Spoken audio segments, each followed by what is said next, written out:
There are two reasons why I read All the Lovers in the Night. First, it was recommended by Kriti Sachin, and second, it being a Japanese literature. I didn't even bother to read the blurb of the book. I just had immense trust in her recommendation, and also I've got a lot of bias towards Japanese literature. Although I like the book, it is not my favorite, and it is not a book that I would be talking much about. Ironically, I'm making a video about it. Today on the Reading Labs, we are discussing All the Lovers in the Night by Mieko Kawakami. The novel follows Fuyuko, a 34-year-old proofreader who lives alone and tends to keep to herself. While she prefers solitude, she finds herself working closely with her colleague Hijri, a woman who does not care about what others think and lives life on her own terms. And this leaves Fuyuko kinda stuck with her. One day, while walking down the street, Fuyuko sees her reflection and finds a miserable, spiritless version of herself, someone who cannot even enjoy a beautiful day. This moment of self realization triggers a shift in her perspective, and slowly, fragments of her past life resurface. The rest of the novel follows the ebb and flow of her life and thoughts. I usually like Japanese literature for its knack of exploring characters' depth while capturing very human emotions such as loneliness, isolation, and a sense of nostalgia. In this novel, Miyoko Kawakami explores the themes of alienation, trauma, and internalized misogyny. It is no small feat to capture such heavy emotions in under 250 pages, and in this regard, she has my praise.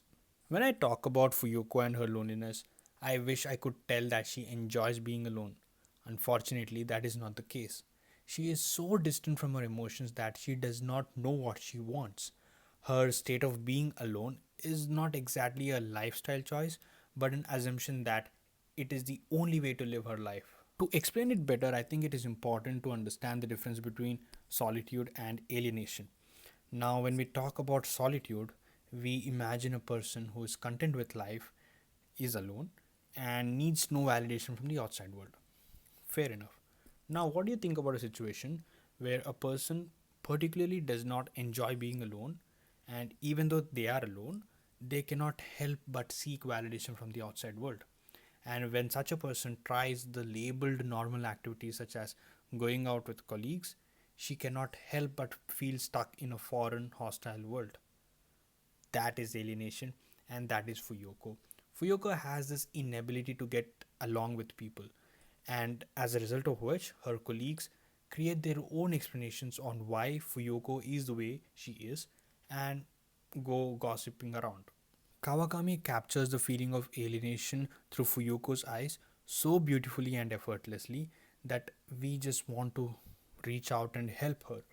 Now, it's this kind of writing that just does not make you empathize with Fuyoko, but also question how often we fail to notice the quiet struggles of those around us.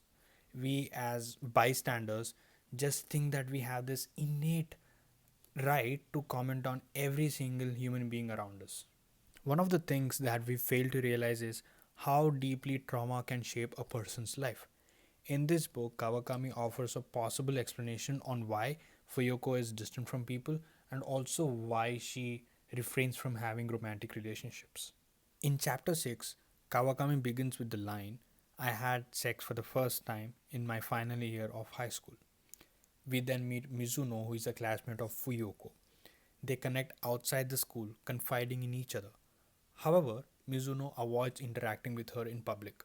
As the relationship unfolds, Mizuno oversteps his boundaries and takes advantage of Fuyuko in a way that is deeply damaging. When confronted, he dismisses it, making her feel complicit and pushes her away, telling that her presence annoys him. To remind you, this novel is written in first person. Kawakami ends the chapter by telling us that it was the first and last time that she ever had sex. What makes this chapter powerful is that how well it aligns with the character.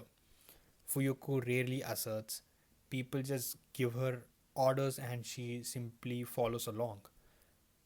I don't think, given her state of mind, she ever had the chance to acknowledge what had happened to her, and that in itself is devastating.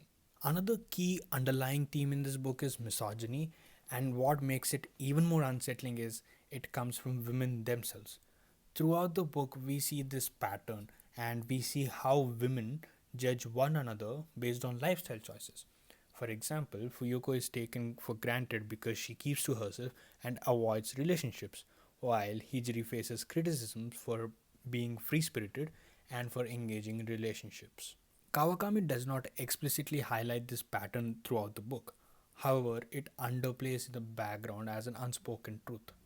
It is a quiet reflection of how women, even in today's reality, often scrutinize each other's decisions, whether it is conforming to expectations or breaking away from them. There are so many moments in the novel that will leave you thinking about our own reality.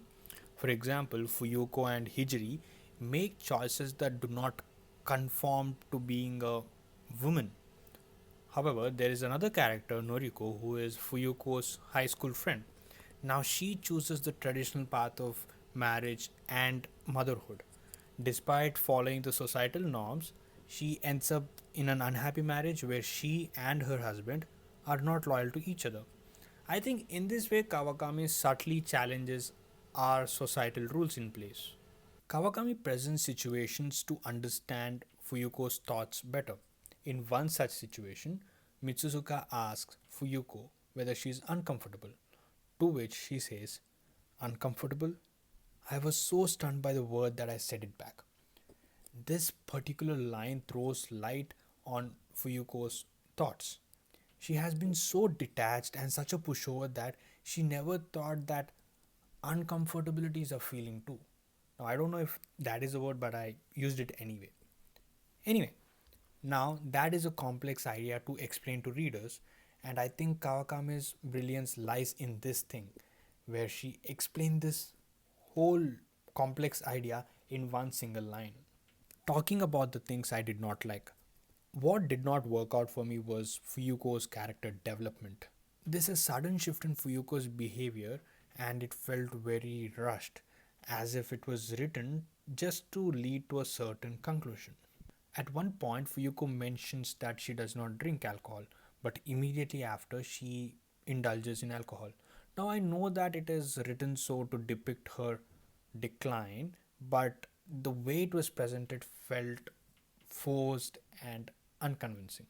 Another aspect that did not quite land for me was one of the most talked about moments in this book, Fuyuko's reflection and the self realization that follows. Maybe I had high expectations, or perhaps Bookstagrammas oversold it, but it did not have as much as an impact I thought it would. I think the novel could have been longer to flesh out Fuyuko's character more thoroughly.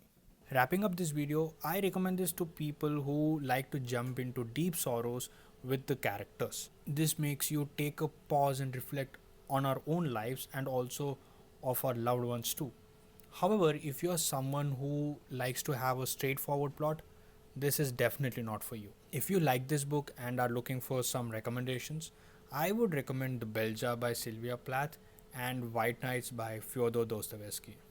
Thank you for watching the Reading Labs. I am Bharat, and I will see you next time with another book.